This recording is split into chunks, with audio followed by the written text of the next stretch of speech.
গুৱাহাটী পৌৰ নিগমৰ অধীনৰ ২ নম্বৰ ৱাৰ্ডৰ পশ্চিম জালুকবাৰীৰ হৰিদেৱ নগৰৰ পৰা কিছু নীলগড় দীপৰ বিলৰ সমীপত বিগত প্ৰায় এমাহ ধৰি এটা দুষ্ট চক্ৰই দিনে নিশাই মূল্যৱান চৰকাৰী মাটি জেচিবিৰে খান্দি উক্ত মাটিসমূহ বিভিন্ন ঠাইলৈ ডাম্পাৰেৰে সৰবৰাহ কৰি আহিছে।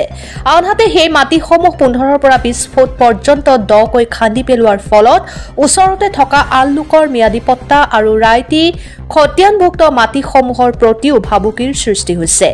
একেদৰে এখন পথাৰৰ দৰে ঠাইৰ মাজত থকা এটা স্বাভাৱিক পানীৰ খুঁটি এটা পুখুৰীৰ দৰে খান্দি পেলোৱাৰ ফলত পাৰিপাৰ্শ্বিক ভাৰসাম্য বিনষ্ট হোৱাৰ উপক্ৰম হৈছে।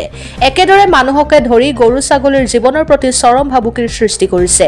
এই সন্দৰ্ভত অঞ্চলটোৰ একাংশ বাসিন্দা আৰু জালুকবাৰী নাগৰিক সমিতিৰ একাংশ কৰ্মকৰ্তাই সদৰি কৰা অনুসৰি পূৰ্বতে কাহিলিবাৰ নামৰ বাওধানৰ খেতিৰ বাবে বিখ্যাত পথাৰখনৰ মাজভাগত থকা কালহিলা নামেৰে পৰিচিত দীপৰ বিল সংযোগী স্বাভাৱিক পানীৰ খুঁটিটো এনেধৰণে খনন কৰি থকাৰ ফলত খুঁটিটো সম্প্ৰতি এটা মৃত খুঁটিলৈ পৰিণত হৈছে।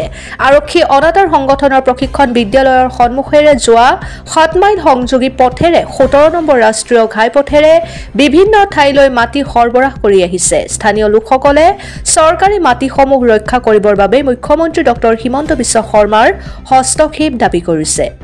Bureau report, Arunoday Assam.